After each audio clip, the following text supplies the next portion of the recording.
Good evening, all. I am Dr. Ryan Lozano. I will be your instructor for Introduction to Ethics, Philosophy 2306 this semester. And welcome to my foyer, where I have set up my computer. So here's kind of how this is going to work.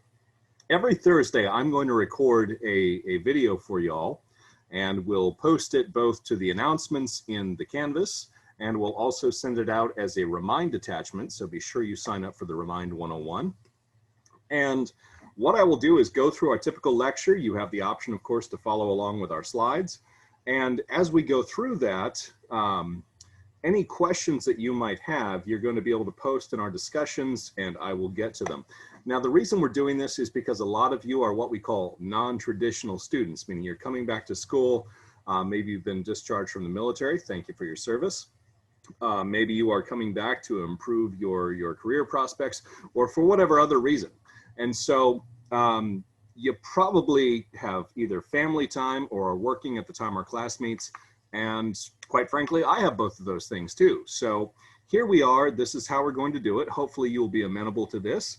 And well, let's just jump right into it. So what we're going over tonight is, if you look at the course schedule, we're due to be going over Introduction to Philosophy. So basically, what is a philosophy course, in case you've never taken one before, and basic philosophical vocabulary. So as not to be overly pedantic, I'm going to ask you to read the basic philosophical vocabulary on your own, just to clarify things, really. Philosophy uses a lot of the words with which we are familiar. Some of them, though, it uses in ways in which we are unfamiliar. So for instance, there are some of the terms that are used in there, like apologetics, that someone might mean an apology, we mean an explanation, and things like that. So it does us good to take a look through that and really go over it carefully.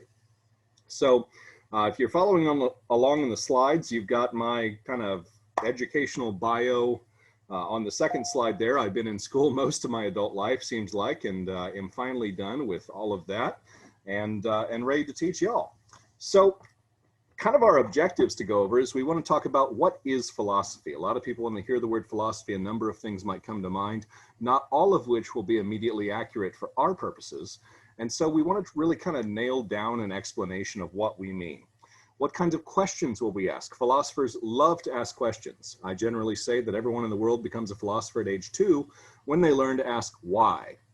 And those of you who have children, my own are 9 and 6, they never stop asking why. Some of us just continue that into adulthood. We're going to talk about where ethics and moral philosophy work their way in, because for our purposes, those are going to be mutually exclusive terms, or rather rapidly replaceable terms. And then finally, in red, in bold there, as it should be, how am I going to apply this to my real life? Now, statistically, about half of you are going into healthcare of some sort, either pre-med, nursing, nurse practitioners, EMT, EMS, and so on. And the other half of you are going into various other studies. All of you are going to use ethics.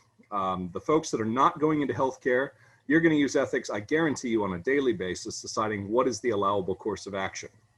Healthcare folks, you're going to use this on more like an hourly basis, because this is the stuff that is going to cover your butt when the charge nurse, the chief of medicine, or the watch commander, or whomever it is that's in charge of you, is going to ask you, why did you treat this patient this way? These are going to be the answers that you will give them in order to cover yourself. I behaved this way because anybody would have, and here's why. Now, this is the single most applicable class you will take during your college career. And why do I mean that? That's a bold statement. Okay, let me put it to you this way. I'm 39 years old. I know I look like I'm going on 80, but anyway, a couple of weeks I turned 40 though. I've got 3 master's degrees, I've got 3 doctorates, and I've never had to do long division since school. I have no idea why I had to read Beowulf. I enjoyed it, don't get me wrong. Hrothgar was Grendel's father, but I didn't need it, and I don't need it professionally. So the way I approach ethics is, if we can't do something practical with it, it's really not worth our time to study. And so that's kind of how I approach this. Now, a lot of what people call philosophy is kind of a parody of what philosophy really is. It goes out of its way to be pretentiously obscure. Now, as it gets a little bit colder, I will be wearing sweaters with patches on the elbows. but a lot of it's unintelligible. Maybe it's cryptic at best. We're going to try hard to avoid falling into that. Philosophy is and can be and really must be a very practical manner. Some parts of it are going to be deep, yeah. But with a little work, even the deepest, darkest parts of that can be made intelligible, lively, and useful. All right, so how are we going to go about this? We don't want to fall too far onto the other side, though. We don't want to make this a parody of philosophy. We don't want to reduce this down to bumper sticker thoughts, tweets, witty Facebook posts to impress our friends. Although if we were going to reduce it to a bumper sticker, I think one of my favorites of all time is, did Adam and Eve have belly buttons? Think about it. Why would they need them? Now, so where are we going to begin? First, we're going to get through a bunch of misconceptions about what philosophy is and isn't. We're going to compare different subjects of philosophical examination, methods of inquiry, and then we're going to try and figure out what the true focus of philosophy really is. And then we're going to do some philosophy. And I say do very purposefully, because philosophy, and specifically ethics, is not something just studied, it's something done. Now, we're going to study it, of course, but really my intent is for it to leap off the page and enter practical application so that you can use this in your daily life, as you are almost certainly too. So first misconception, excuse me, philosophy is more than just how you feel about things. So some people will describe just kind of their outlook on life as their philosophy, and it is, but that's insufficient for our purposes in terms of discussing what philosophy really is. Philosophy often includes, but is not limited to, the construction of or the examination of worldviews, okay? Or if we want to be very trendy, the zeitgeist, the spirit of the age. Now, this requires some explanation, a little bit of unpacking, because a lot of our worldview is going to contribute very directly to our moral philosophy. If I view the world as basically good or basically bad rather, I'm going to have radically different ideas about what things in the world are good or bad, what things contribute to the good or bad of the world, of myself, of us as a collective species, what have you. So this is a part of it, we need it, but it's not all encompassing yet. Philosophy usually includes, but is not limited to, searching for the meaning of life, which we should all know is 42. Now, the meaning of life thing is, again, a bit of overlap with moral philosophy. The reason being that we talk a lot about the good life. We want to know, what is the best possible life that I could be leading? Okay, what would that look like? Is the best possible life for me going to reflect in any way the best possible life for you? Well, maybe, maybe not. What if I've declared my way of life as the best possible and you don't particularly like it, you don't enjoy it or whatever? Is it up for you to just get on the same page as me? Or is it possible that there are competing viewpoints for what the best possible life might actually be? Okay. Although a lot of philosophy is skeptical, it's not going to amount just to rote skepticism. So if you're following along and you're on slide 11 there, the guy with the V for Vendetta haircut is Rene Descartes. What Descartes said is that I don't believe anything exists, which is the major claim of skepticism. I don't even believe I exist. But wait, doubting is a kind of thinking. For thinking to take place, there must be a thing that thinks. I seem to be that thing. I think, therefore I exist. Or as you've more probably seen it, I think, therefore I am. In the original Latin, cogito ergo sum. We are going to doubt some things. We are going to doubt, for instance, that there is no right answer to moral questions, because there are right answers. There are things that are completely defensible and some things that are not. So we're going to doubt that, but we're not going to go quite to the level of skepticism. We're not going to doubt things simply for the purpose of doubting them. Misconception number 5, philosophy is more than just a collection of reflections and beliefs about this and that, no matter how systematic that collection may be.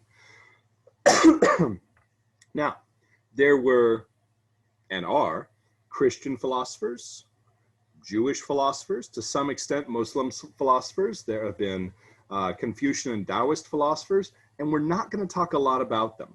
We're going to touch on a couple of Christian philosophers, Blessed Augustine of Hippo and Thomas Aquinas, only because they reflect for us what was happening with Plato and Aristotle in the Middle Ages. In other words, we're not terribly concerned about their religious impact. We really just kind of want to know, how had Plato and Aristotle been updated for their time? Because ultimately, these religious ideals, or even any kind of systematic belief system, you know, the guy down at the coffee shop with the peace symbol tie-dyed into his shirt fundamentally wants the same things out of life as the scary guy down at the bus stop with the anarchy symbol burned into the side of his head with a soldering iron. You know, they basically want to be left alone. They want to be self-determining. They really don't think we ought to have big systems and so on, but they're not a coherent philosophy unto themselves. Though at one point in time it was the case, philosophy is no longer just inquiry in general or inquiry on all topics. Until 1863, and I can pinpoint that date rather exactly. For more information on why, take the intro class. Scientists were generally referred to as natural philosophers. So you were a natural philosopher if you were a biologist, a chemist, a physicist, and so on. But we're not going to go in that particular route. We're not going to inquire into anything. In fact, there is a philosophy of science, there's philosophy of psychology, and a number of these other specialized studies, but we're looking at philosophy, specifically moral philosophy, as something unto itself. Now, as a working discipline and a practical science, philosophy is not just a history of great ideas, but again, a brief caveat, if you take my intro class, that's exactly how I present it, as a history of great ideas that gradate down through history, and this is kind of how we approach it. So, you know, surely Albert Einstein, who said it's not that, will forgive us. So what we're going to do now is kind of hone in on what philosophy really is by distinguishing between 4 types of questions, each of which gets a little more complex or advanced than the ones that precede it. So the first type of question, these are what we're going to call questions of fact, okay? These have to do with accurately describing what is not the case. These help us come to terms with the way the world is. Sometimes this is at an abstract level of science. So say if I was to take a field trip up to my balcony on the 2nd floor and jump off, I'm not going to, I would fall at a rate of 32 feet per second per second. In other words, it would take less than a second for me to hit the ground because, well, it's only about 20 feet up there. Now, that's an abstract level. I deal with the reality of gravity every single day, but as I'm walking around, I don't really think about it. It doesn't enter my thoughts to be concerned that, oh crap, gravity. It's just one of those things that's kind of there in the background. Questions of fact also have to deal with things of like keeping appointments on time. Now, the way our class is scheduled, we're not going to have to worry about that. So that's pretty cool. But your other classes may be a little more stringent, so you've got to keep those appointments on time. That's a question of fact. Questions of fact we start to pick up fairly early on in our development. So this would be things like, you know, I think my daughter and son probably knew when they were about 2 or 3 that the blue whale is the biggest animal on the planet that we know of. The cheetah is the fastest animal on the planet. Now, are either of them ever likely to be in close proximity of a blue whale or a cheetah? Probably not. You know, unless they become marine biologists and they're swimming with the blue whales, which would be cool, probably not going to worry about it. Unless they find themselves on the African savanna and it's them or the cheetah, all they need to know is they're probably not going home if the cheetah gets hungry. Questions of fact. Now, questions of value. This is how we appraise things, not like the appraisal district, which is evil, but how do we appraise things that occur? How do we decide what to do? Sometimes this is a complicated level. So for instance, we are in an election year, which is going to be wildly entertaining for us in terms of applied philosophy. What should we do for national policy? You've got Republicans, you've got Democrats, you've got ostensibly both the same audience that they're trying to appeal to, us as voters, and yet they've got wildly different proposals for policy. How are they going to please everybody? And the question is, can they please everybody? The answer to that question is no, they can't possibly. How do they piss off the least number of people? And that's really going to be that delicate balancing act that arrives at the question of value. This is one of those things you get a little bit older. Maybe you're 4 to 7 years old here, where you start to realize, okay, these things are wrong just because they are. These things are right and I should be doing them just because I should. Now, sometimes this falls on everyday levels, such as, should I keep a promise I made? Am I really beholden to that? What kind of difference would it make? And so on. Questions of explanation, if you're following along, we're on slide 18. You've got one of my favorite explanations, the brewery process. How do you efficiently and coherently connect your descriptions and evaluations of the world, so your questions of fact and your questions of value, into packages that you then articulate to other people to help them see relationships and connections? So this might be causal. I flip the light switch and the lights come on, cause and effect. Might be functional. When I depress the start now button in my car, it initiates a sequence of events that starts the car. Or it might be teleological, that is to say, goal-oriented. The Greek word telos means end, aim, plan, goal, or design. So your participation in this class presumably is teleological in nature. You're taking the class to get the grade, to get the degree, to get the job, to get the money, to get, well, whatever it is you're going to do with the money. Now, that would be an explanation type thing. The final level, and these are things that we don't really handle until we don't really encounter until we're in college and we're presented with them, are what we're going to call meta questions. These are distinctly philosophical questions. If you haven't done these before, it's not because you're dumb, it's just because we don't really do them a whole lot in average practical life. These are questions that have to do with mapping and understanding the conceptual equipment that we use in asking questions of fact and value and explanation. We're going to dab a little bit into meta-ethics, which is talking about how we talk about ethics. That is to say, I know roughly from my own standpoint what good is, and I know what bad is. How do I know when it's time to up the ante and call something evil? How do we make that leap from bad to evil? So that would be a meta-ethical question. A meta question might be, what perspective am I coming from with regard to my ethics? Am I a virtue theorist? Am I a deontologist? Am I utilitarian? Am I an existentialist? Or am I something else entirely that we've now got to figure out? So meta questions help us figure those things out. So each of these, as you can see, gets a little bit more complex than the one that precedes it. Philosophy primarily is going to consist for us of asking and answering these meta questions in two important ways: analytic and synthetic questions. Okay? Analysis, this is where do we have presuppositions and prejudices? It's not a bad thing to be prejudiced. Now, if you're prejudiced against, race and sex and things like that, yeah, that's a bad thing. You don't want to do that. But if you've got prejudices that are inherent in how and where you grew up, how and where you were educated, what you believe politically, religiously, whatever, those are okay. In fact, those are kind of inescapable. You really can't help but have those prejudices. And so analysis is going to be where we figure out where do we have those presuppositions, prejudices, what are the implications, what are the logical structures of having those. This determines, can we even know certain things? Some things we just aren't subject to our knowledge. What is the relevance of different kinds of evidence on different parts of that intellectual map? Am I going to take more seriously something, say if Harvard University says it, than if, I don't know, West Undershirt College in, the backwoods of somewhere says it? Well, probably, just because we've been conditioned to. And then finally, analysis is where I'm going to show how these different parts of this cognitive map relate to one another fundamentally. Okay? So synthesis then, this is kind of where we put all the stuff back together again, if it was worth a damn. So think of those yucky complex math questions that are like, you've got a room that is 9 feet by 9 feet, you've got a stack of tiles measuring 8 centimeters square. How many tiles will it take to completely cover the floor of the room? Well, you've got to be able to calculate area. You got to be able to consider and convert from centimeters to inches. You got to know how many inches in a foot and so on and so forth. And so it's not that the problem's difficult, it's just tedious. You've got to break down your order of operations, carry them out, and then put them back together again. Synthesis is where we put things back together after the work of analysis is done.